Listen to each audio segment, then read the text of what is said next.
So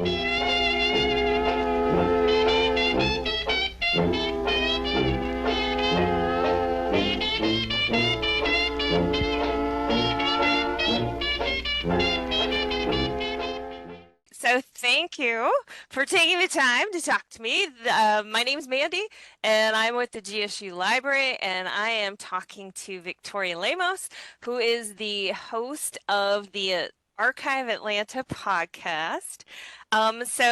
First, we'd just like to start out with, can you just tell me a little bit about your podcast? So, what's it all about? How long has it been running? Why did you start it? Basically, anything you think we need to know to give us the context of it. Sure.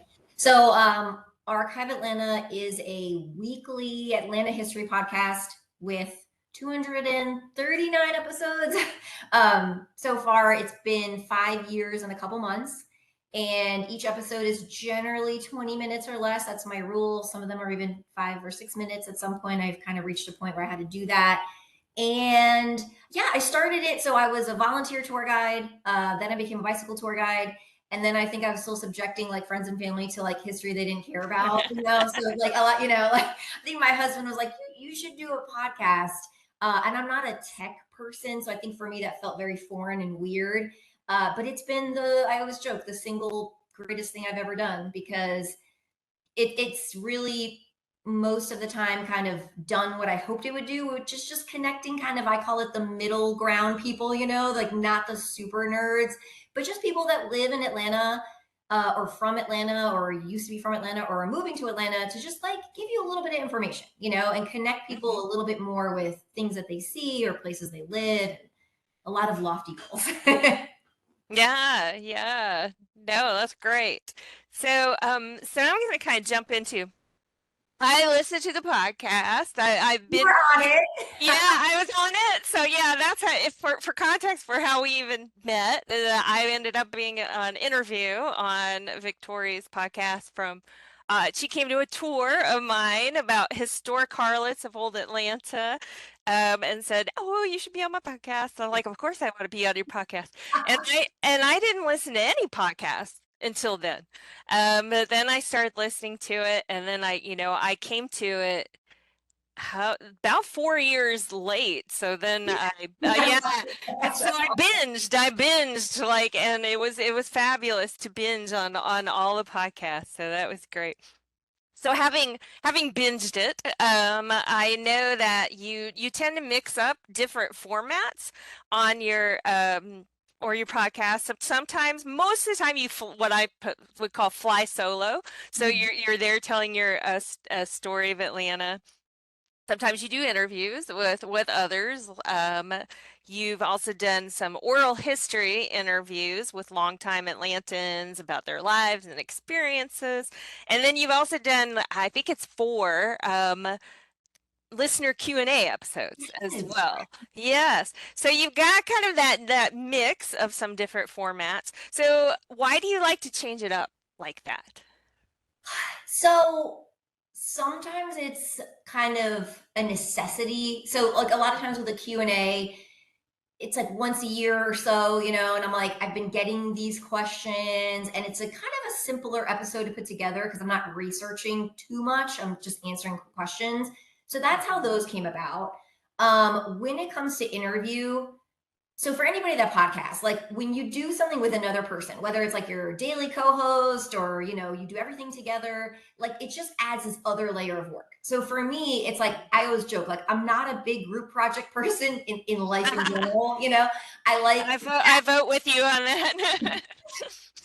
say like I like control, but also like then I get to do it, when I want to do it. So generally that's how I operate. But like in your case, sometimes I meet people that have spent years of their lives researching this incredibly niche, fascinating topic that I will never be able to do that. Like I just will never be able to accurately talk about whether it's Buddy Candler or historic harlots in any way, shape, or form in a way that you can because you've spent so much time. So I do love interviewing someone that has like a really niche topic that again they know way more than me. And let me be honest, it doesn't always happen. Like I've only interviewed a handful of people because a lot of times like an organization will be like, oh, you should interview our executive director. And I'm like, oh, sorry, but I kind of probably know more about the history part, and this isn't like a PR podcast. So I do that.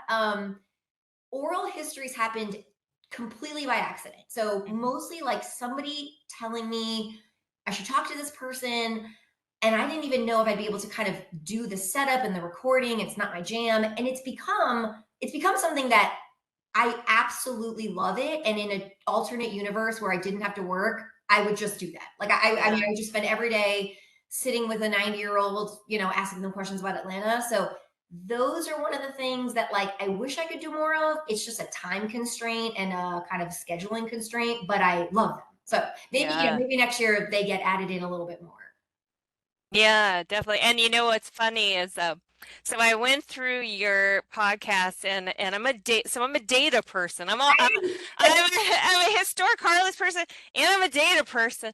So I made a spreadsheet yesterday with all the podcasts and the times and I've got data that I'll kind of throw at you. But if you're curious, you may know this, but as far as formats go, I'm looking to my other monitor to see my data. So your solo ones.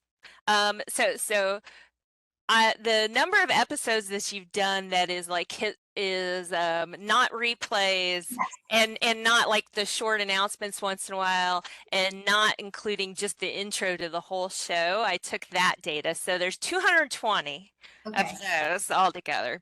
So 189 or about 86% are solos. So those are your solo ones. Interviews, you had 24 is what I'm seeing if I did the data right. And that's about 11%. Oral histories, you got three so Yeah. far, and then the listener Q&A, you have four. So Oh, in case you cool. wanted to know, thank you. Well, it's funny that you said I had that many interviews. That's kind of funny because in my Mhm. mind, 11% isn't a lot, but in my mind, if you asked me, I would have been like, yeah, I did six. So that's really Yeah. funny. Like, Yeah. So it's a good amount. Yeah.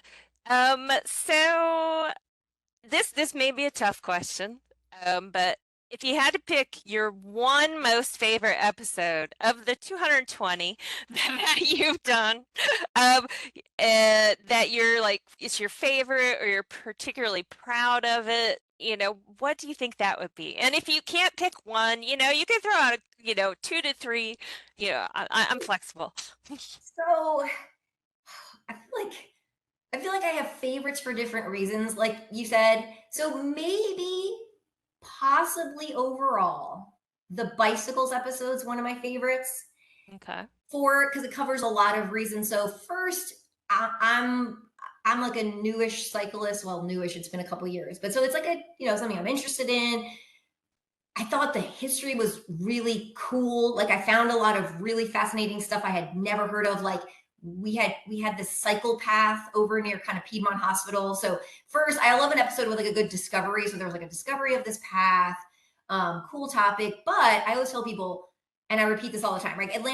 We've already done everything. We just forgot. Like we Hmm. whether we're struggling about something or whatever. And with the bicycle episode, I realized that we had basically a lantern parade in the 1890s. We had what was essentially Streets Alive in the 1890s. So it was like one of those episodes where I was like, oh, see, we've done all this, And Hmm. I always tell people it's like if you just kind of look at the past, like we don't even have to come up with new ideas. We could just like take these good ones from 1893. So that was one of my favorite all-time ones. And then way back, it's funny because my older episodes, I don't know, is like I obviously now critically look back where I'm like, oh, gosh, I could have done so much better. But the fire department was the first episode that I like went to talk to somebody. Like I went to this historian's house long before I knew how to record him, which I'm sad about. But and it was like that was the first episode that like I almost like breached into the community. So like the firemen were like inviting me for dinner at the firehouse, and like many messages. And so like that was I think the first one that I was like, oh wow, there's people out there, and they listen and they love it. And I got to really connect with like other nerds. Yeah. No, that's great. Like, I'm sure, a lot of podcast people don't really get to connect with their listeners. Yeah.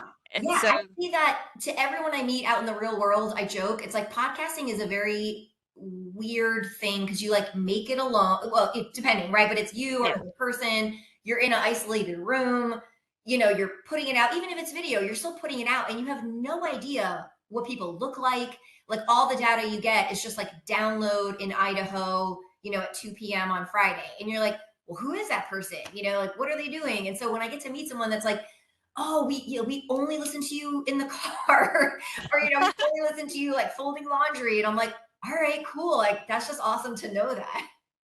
Yeah. No, that's cool. And as I think we joked before, there's probably sometimes ways that people listen that we don't want to know Yeah, about.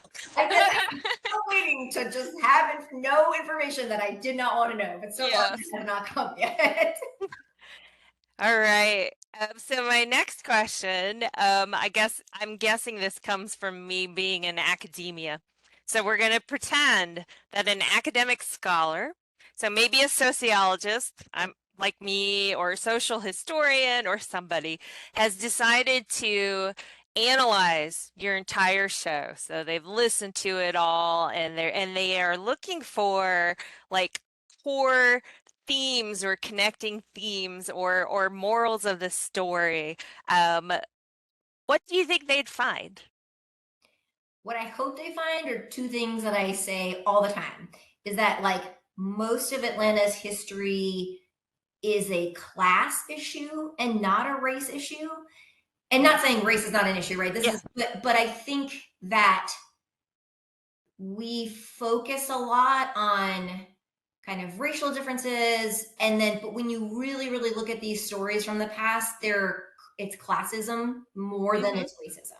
And that to me I think is still an Atlanta story, like when we talk about income inequality and all that. So that's one of the things that I never hear kind of said out loud, but it's like so clearly there, you know. So it's like, okay, first, and then two, I always joke too, like Atlanta's DNA is just marketing. Like we've been marketing ourselves, you know, it's very much about image and very much about like new and shiny and commerce and capitalism. And that to me is in every episode. So, like, at least for me, like you said, if somebody sat and studied it, the two big takeaways I hope is that like it's race more than class, and it's like Atlanta's DNA is come here, we're the best. Yeah. You It's know, capitalism and class. You are a sociologist. I mean, you're a sociologist historian. You're just, yes, but you're just like me. I mean, it's funny because as a non-academic, it's like I've come, you know, I kind of found these conclusions, I think, in a way, like you said, probably people that have been studying it already know. So I am generally, I think, interested in the social, cultural, like, you know, I guess for me, Mhm. that's why I was into history. It's kind of like, well, why do we do this, right? Why are we like this? Why is this here? And then it's like the answers are there if you just look at them. Yeah, yeah. No, and definitely. I mean, it's, fascinating with my own stuff on the historic harlots because it's class and there's race there that I wasn't necessarily thinking would be there in some of the ways it is. So it's definitely it's fascinating. So that's if more like a sociologist or somebody was looking at your podcast and trying to find those kind of common like social themes. Now we're going to put you on the psychiatrist couch. I'll try to do my Freudian accent. What interpretations would they come to regarding what your podcast says about you? Oh, oh man. Um, I would I would also hope that it's clear that I'm extremely curious. Like Hmm. I'm just like want to know all the things. And then I think I always joke, like I definitely am not, I don't put my personal politics or views into it, but I think it's probably pretty clear. I'm like a feminist, progressive, you know? So I think that Hmm. that's just maybe even my topic choices. Like I love talking about a really obscure, you know, like one random woman from 1913 who like led some kind of prison reform, but then no one knows about her, you know, as Yeah. opposed to like, let's talk about Coca-Cola, you know, like I just want to talk about something that's, or I'm just interested in something that's like forgotten or not as popular or like intriguing. Or again, for me, it's usually women that have just sort of been forgotten to time because they're women. You know, it was 19 whatever, and maybe their lives were short, and so their impact was a little bit shorter than we think. And like those are that's the stuff I love, and I think it probably comes across where I'm like, this is so exciting. We're going to talk about this one random lady from Yeah. 17, you know. Well, I remember when I started watching your podcast or listening to your podcast. Um, I think one of the first episodes, I was like jumping around, not going necessarily chronologically. I think the first one that caught my eye was about, I don't remember her name, but the first female detective Oh, in Hattie. Atlanta.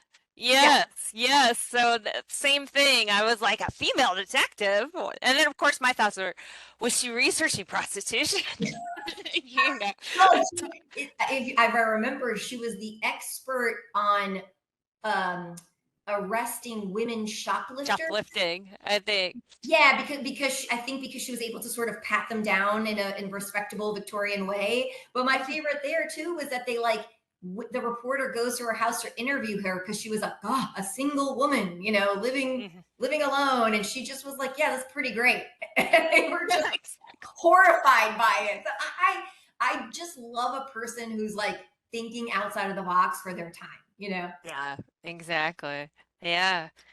All right. So another question. So you were recently interviewed on the Atlanta Story podcast, and in that, you mentioned that as being an outsider, quote unquote, so you called yourself an outsider, you're pleasantly surprised at how no one, or at least very few people, like from Atlanta proper, from since, birth or etc., um, have really questioned your authority or right to tell Atlanta stories. So I think you were expecting maybe you would get a little more hate mail or something, but you really haven't gotten that much. You had said in this other podcast. So here's my question, the big picture question. Do you think being an outsider, and particularly a transplant from the north to the south, because I know you're from New Yeah. York and you came to the south. I'm from the Midwest and I came to the south, so fellow transplant. Do you think being that transplant, that outsider, gives you a unique perspective about telling Atlanta's stories? And if you think you do, how? What do you think? How does it work? I 100% agree that is even I think why I started this, and I say this often. Atlantans, from whether you're born here, maybe you moved here when you were second grade. There's like these unspoken rules, and I don't know if it's rules, but this is what I saw coming here, and I've been here 18 years. Hmm. It was very much like, oh, we don't go over there, and I don't know if it's like from the Olympics time, but it's like these rules both from white communities and black communities, and it's like, oh, we don't go there, and we don't go there, and that's it. And it's just everybody kind of has a script, and I think that happens anywhere, right? Like Yeah. I always joke, I don't know, you let's say, you grew up in the same place and it's always been the same thing, and then they put in a new store, and like your brain doesn't even register the new store is there because you're like, no, that's I get my haircut over there. So like I find that the people from Atlanta especially had a strong script, that was very much like, these people go here, these people go here. I didn't have the script. No one had given me the manual. So, Yeah. I come to Atlanta and I'm just driving around places maybe I shouldn't have been. Some people are like, "You're over there," and I'm like, "Yeah, I mean, have you been over here? Because it's not the way you're telling me it's described." But also, there's some places, and I say this especially even about this one particular street in Dixie Hills. You should go there because it looks like a third world country. Like it's a fire gutted apartment with a fence around it. Like there's still places you should be seeing Yeah. because that is going to give you the big picture of Atlanta. So for me, it's like not having the rule book lets me go wherever, not know where I'm supposed to go. And then coupled with my intense curiosity that I think also comes from not seeing the same thing all the time. So, again, oh, yeah, I've had people go, oh, yeah, that's the building that I pass every day on the way to work for 17 years. And I never thought about it. So for me, it's Yeah. like not only am I where I'm not supposed to be, I'm also like, well, what's this? Wait a second. There's a weird abandoned mansion here, or there's an old school, and I'm asking questions. And I don't knock people because I swear to God, if someone did a podcast about my hometown, which wouldn't be a lot because it's very small, I would be like, I had no idea about that, and it's just kind of like what happens, I think, when you're from a place, Hmm. it fades into the background of your daily life, and you don't have the same lens of like, oh, tell me about the library at the traffic light. Like you don't think about it. Yeah. Yeah, definitely. Um, Now then, like a segue question with that is, how has telling these stories about Atlanta changed your attitudes about these abstract concepts of what's the South, quote unquote, or what it means to be a Southerner or an Atlantan? Oh, I'm actually hoping to do a recording next month with someone kind of about this topic, right? I saw a presentation that was like, what is Atlanta? What is Atlanta? What is being Mhm. an Atlantan? Like, because if you take College Point, College Park, or East Point, those are their own cities, right? They're not geopolitically Atlanta. So there's, I feel like it's such a big question and it's a long question. I mean, Yeah. I know for me, I'm not going to lie, as a northerner Yankee, like the southern tropes and the jokes and the make fun of, like that totally happened. And that's kind of where I came down here with that. And then being here has completely changed my understanding of those tropes. My biggest thing I laugh about all the time is like the same people I grew up with in upstate New York are the same people here. Like, and this is where I guess it's more, class and economics. We're the same people with different accents, Yeah. so like I realized that really quick. And then just in history, I think the North has a superior look, especially when you're talking about Civil War and slavery. And it's like, no, no, no, dude. Like, we weren't that great, so there's a lot of myths that I had busted just into general history, me seeing similarities. And then again, that question of Atlanta is so interesting because does it count if you're outside of 285? I don't know. Like, does it? Because I am just outside of 285. And so it's like, Oh, yeah, I no, know. yeah, no. And I'm very open about it. But people, they like, oh, what neighborhood do you live in? I was like, you're not gonna guess, But it's like, but what does that mean? Does that mean like, do I not have enough cred? When meanwhile, every second of the day, I'm quote in the perimeter because I'm working or I'm looking for stuff. So it's like, and this is I think where I do have that like anxiety because I'm like, they're gonna find me out, like I'm not a southerner. I don't live on this imaginary border, or I can't claim a hospital or because Atlantans are like, I'm a Grady baby, I'm a whatever. But then again, my child is an Atlantan, like I've Yeah. lived here 18 years. So I always do joke and I was like, at what point does like the membership card come in the mail? I don't know. Yeah. Yeah, and it is very interesting. I mean, I kind of have a similar experience coming from the north, from the Midwest, that there are like there's that, there's the Gone with the Wind thing has kind of tainted some people's view of Atlanta and the South just in general, I think. And you come to down here and you're like, this is not it's a city. Yes. It's a city, it's like a city like any other big It's just city. yeah, It's a city. It's so diverse. It's just so different. It does not fit any stereotype that I think a lot of Northerners have about, quote, the South. yeah. So I'm now going to segue into some kind of more podcast process questions, I guess. Um, so can you give us a high-level walkthrough of creating an episode from start to finish? So, choosing a topic, researching it, outlining it, scripting it, recording it, editing it, and finally, quote, dropping it, I think is the lingo. Um, I don't know. I know the lingo. Yeah. yeah, you can pick a specific one in your memory if that helps you kind of think through, or just, very high level, like Yeah. kind of your process. So for me, I live with a Google Doc that is called Notes, where all the topics live there in red font. And then underneath each, some have 25% of the notes done, some have zero, some are a lot. So for me, it's I guess what I'm trying to say is it's not that step is a little bit more fluid in the background where it's not like I sit down, pick a topic on Monday. They Yeah. exist. So sometimes it's more of just like scanning through that document and saying, okay, this one's kind of pretty fleshed out, but let's pretend I have not a lot on one.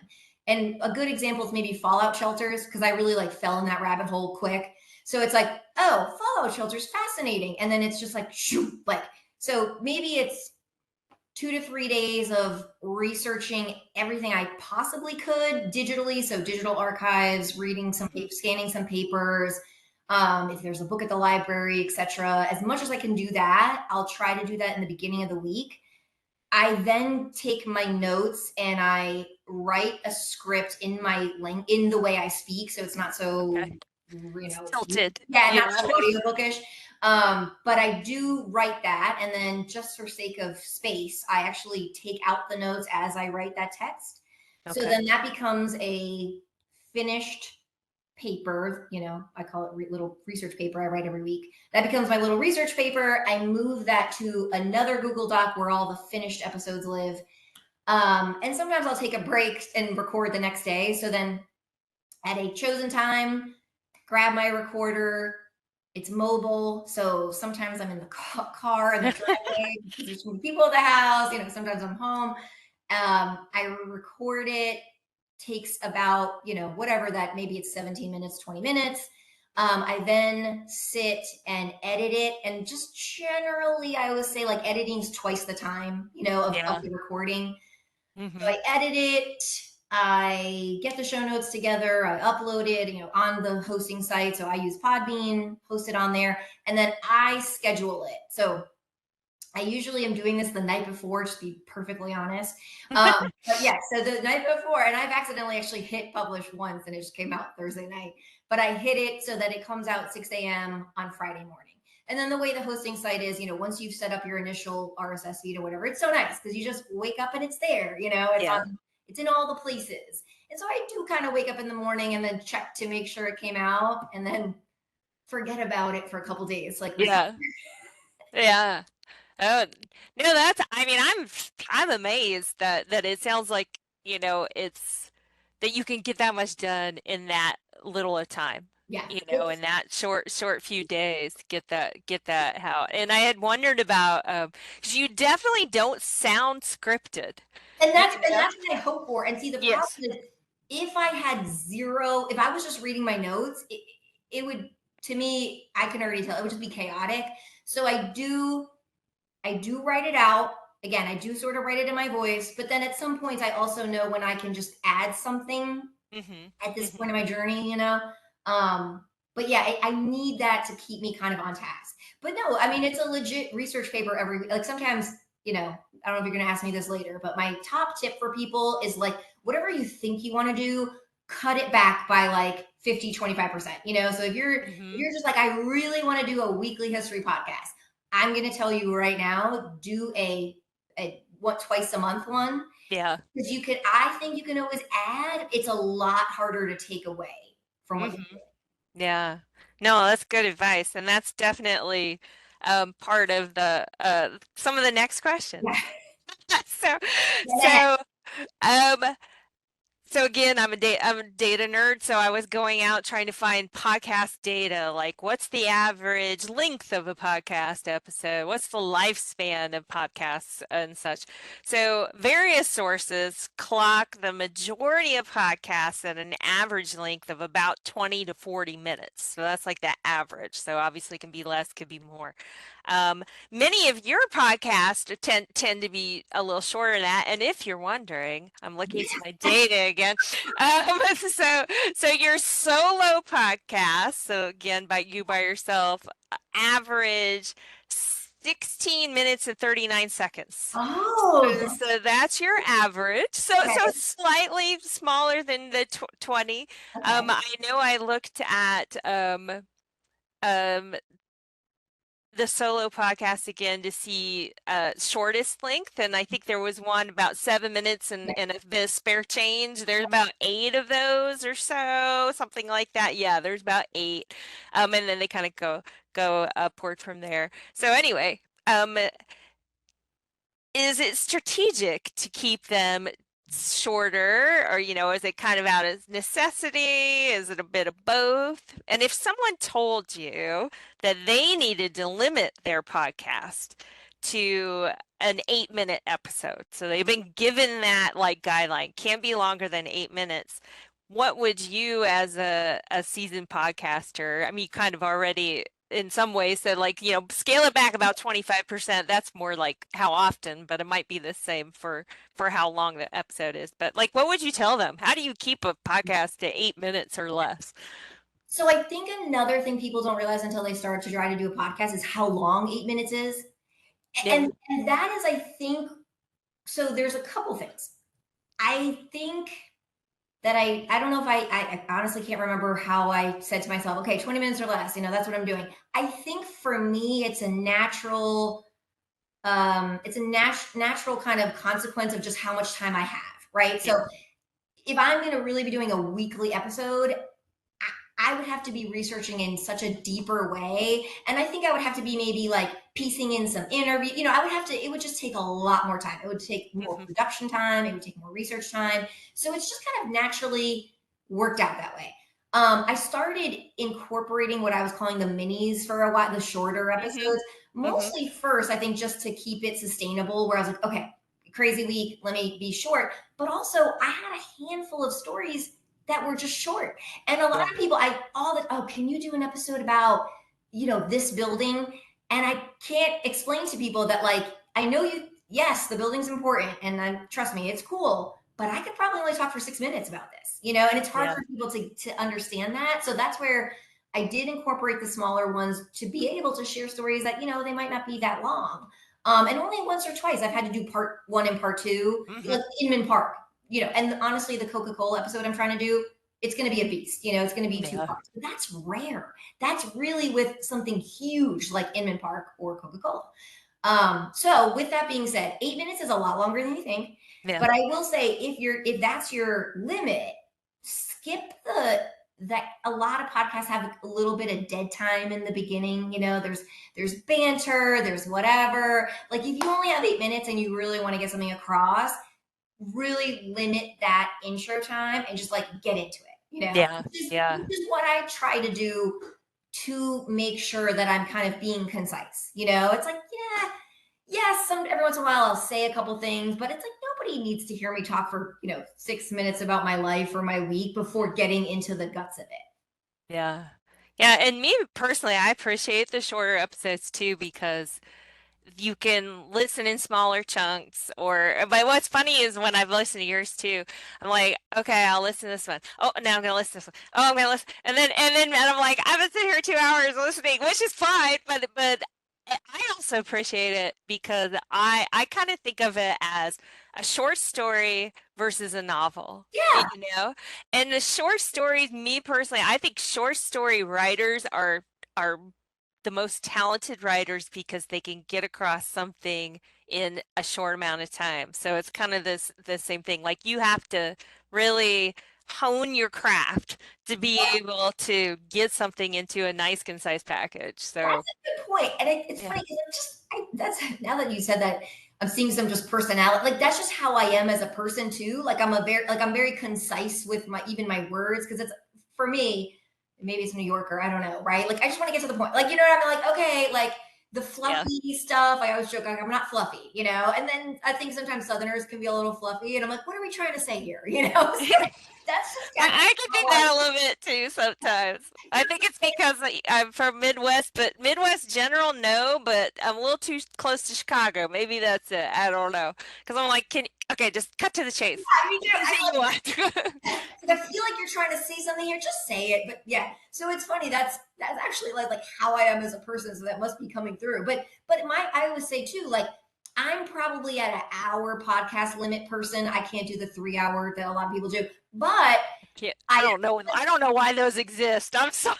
listen. I feel the same. I don't try to knock anyone's interest, but Yeah. good for you. But even like my one of my friends has a probably 45 minutes to an hour podcast that I love, but I truly have a hard time finishing it in one, thing. Setting. It Yeah. becomes where it's like, okay, I'm in the car for a long time, or let me go for a big bike.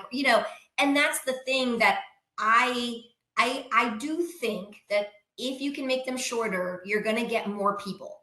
Mhm. Because especially now we're in a work from home era. Like my husband was a big podcast listener, and then he's been working from home since COVID, and he's just like, when am I supposed to listen to podcasts? Like I'm not in the car, and Yeah. he's not one to do it around the house. So anyway, I just think especially now the shorter episodes reach more people. That's my take. Yeah.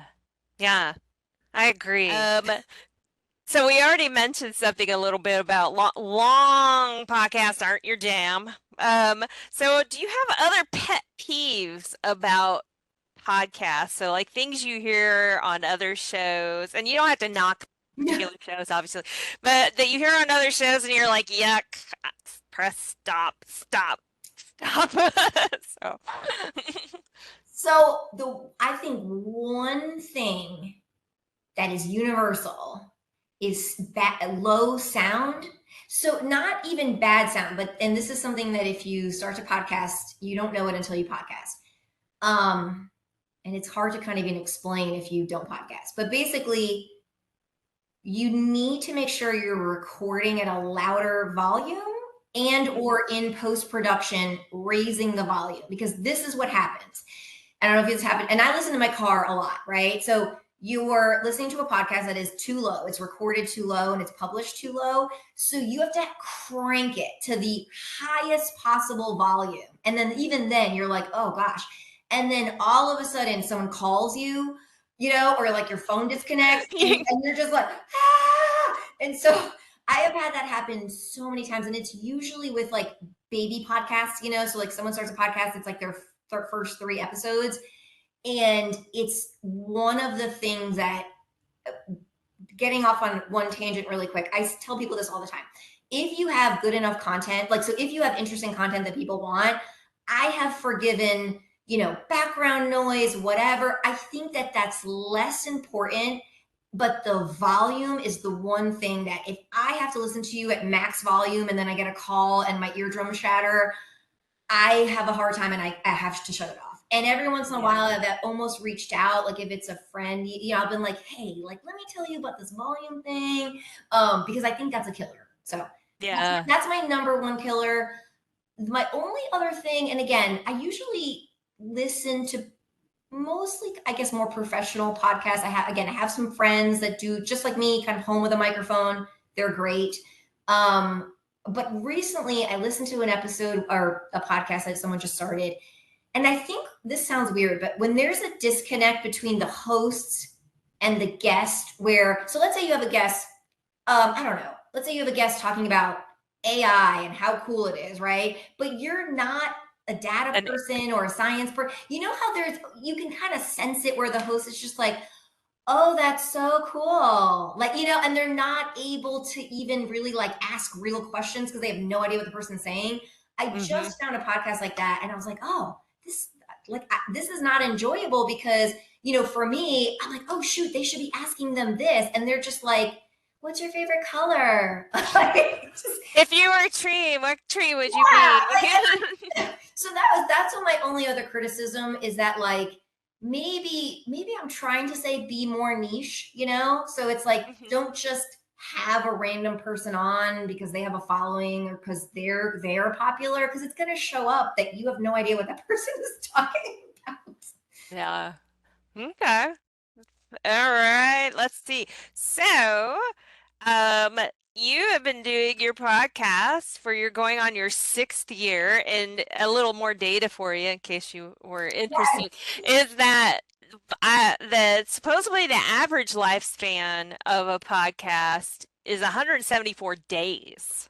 Oh, I've heard something about episode count. Did you find that like most podcasts end after X amount of episodes? Episodes. I didn't see that stat, Okay. but I may not have looked for it. No, but You know, 174 days. 24 days. Yeah. So Mhm. yeah, I don't know how many episodes that is. So that I kind of thought about that too. Like, what does that mean? But yours has been, you've got a strong going that long seems to be, your gold standard or Yeah. No, um, I tell people all the time, it's like the statistics on podcast continuing are very low, yeah, you know? yeah, yeah.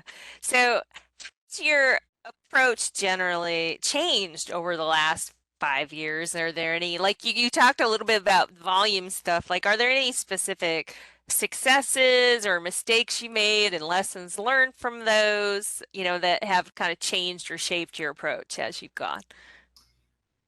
So, yes, I tell people this too. Just start the podcast because you're going to look back and those first episodes are going to be terrible. Like, and you can't help that, So, Yeah. 100%, I've gotten better equipment. I've learned a couple of tricks on editing. I listen to old episodes. Sometimes I'm like, oh my God, it sounds like I'm talking in a tin can. Like, what the hell? Let's say I am doing this in 5 more years. I'm going to go back and be like, I can't believe I was using that microphone. So that's a natural progression. I still do mostly the same routine, but I think just mentally, I'm how to say this. I think I used to freak out, like, oh my God, it's Thursday and I did it. And now, like, my body even no longer freaks out. So I'm like, I know, like, right, you know what I mean? Like, I know I'm I'll gonna get, pull it you off. know what? If I don't get it done, I'll repeat something. No one dies. So, like, I think just Yeah. mentally in 5 years, I've like calmed my anxiety maybe about it. And but otherwise, everything I do is kind of still the same. Like I haven't, used a new program or I'm just kind of still doing the same stuff. Yeah. Well, and I know I found, I think you put it on your Instagram maybe of you, I think it's been a few years back, recording in a spaceship tent that was your daughter's spaceship tent. So can you tell us why, was it just that you wanted to hang out in the tent or, was there a reason for that? There was a reason. So when I got divorced, single mom, and I had bought a condo with one bedroom. So, it was like trying to get in this certain school for my child, and I could really only afford one bedroom. So my bedroom was really just the loft. So I was Yeah. basically living in a loft. And then what you don't know about recording is like you cannot record in a place with 25-foot ceilings. So Yeah. what I would do is I would take the spaceship tent up to the loft, cover it with blankets, and then get in it. Did it ever collapse on you? No. Well, actually, yes. I had to use like thin blankets. So there was a strategic thing about like couldn't use heavy, but I was basically making a fort because that's Uh-huh. the only place I could record, and I had to wait till she was sleeping and the whole 9 yards. And then once we moved, so about 4 years ago, I got remarried and we bought a house. But it was funny because and I just bought a better mic. So now like I just go in my bedroom. Like I'll sit on the bed, but just the fact that there's like, sound, kind of like the curtains and the whatever. But it cracks me up because everyone asks about the tent, and actually, it survived until about last year. My stepson's cat peed in it. So like, And they're done. like, Once a no, cat pees on something, it's done. and I was like, RIP tent. But yeah, the spaceship tent is gone. But it's definitely, and again, new podcasters will experience this. And even me, like when I'm in the car, like sometimes the car is a great recording location. It's It's kind of, very yeah, compact. cozy, it absorbs sound. And sometimes in this house, like if there's too many people here, there really is no safe place. So I'm like, I'll be in the garage, I'll be in the driveway. Like just Yeah. don't come out there. Yeah, and then I've seen some tips about making like pillow forts where people like put pillows kind of buffering all around the microphone. So, Yeah, yeah. like I said, that's one of those things that until you get a mic and set a head, but you're like, oh, I didn't know that this is how this worked. So Yeah. Very interesting. All right. So I think I'm on my last question.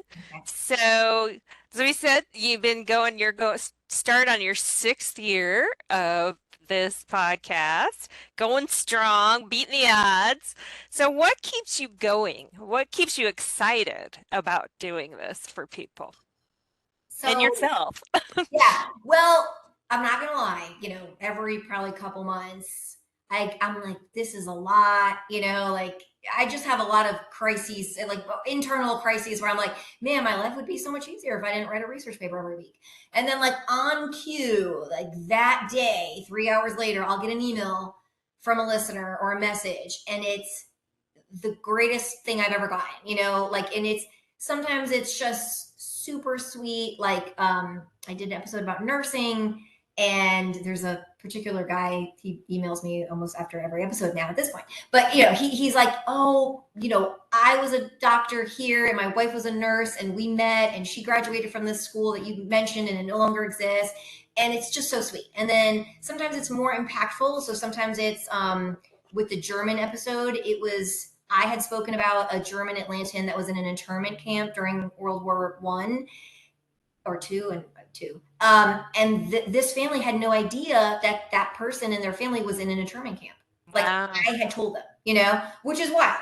So then it's like those times and those messages, or someone says, oh my gosh, I had no idea, that my neighbor's house was the site of, I don't know. That's when I go, oh shoot, like I got to do this. I mean, it's like the core of why I want to do this. It's my goal. It's my mission. And then I realize, and I say this often, not ironically, like I really do think of it as a public service, like I try to make it free and accessible, and I want the information to be out there, and I want other people to have history podcasts. And so, yeah, like I said, every once in a while I get a little tired, and then it just brings me back, and I realize that this journey has I've met people, I have real life friends from this.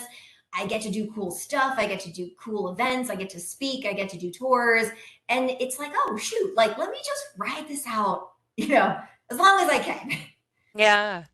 Yeah, no, that's great. And yeah, I mean, I think it's like you said that I think I've heard you in other interviews too say like you'll do all the work of the research to deliver the nice little package to somebody so that they don't have to have done that work. They don't have to read the 700-page book on Leo Frank. They can listen to the episode. Yeah. And if that's the best way that they're going to get this history, if they're not going to go read the book, then you never will. great. Yes. Yeah, then They never great. will, Do but this. they may have an interest though. And I think even more, I hope I'm reaching someone that can do something a lot of times, right? Like whether it's someone with a connection or just a ton of money, or you know what I mean? Like it's like maybe this person would never have known this because they're not a nerd or they're not going to read 700 pages, but I've taught them something and they can go, oh, how can I help? How can I be involved? How can I save this building when it comes time to knock it down? Like that's what I hope is happening. Yeah.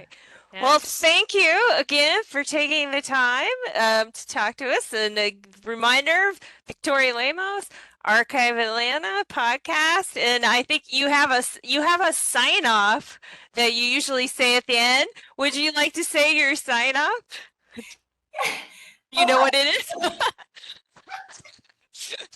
Have a good week, and I'll talk to you next week. Yeah. Well, a lot of times you start with, and there you have it. And there you have it. There you have it. The story of Archive Atlanta.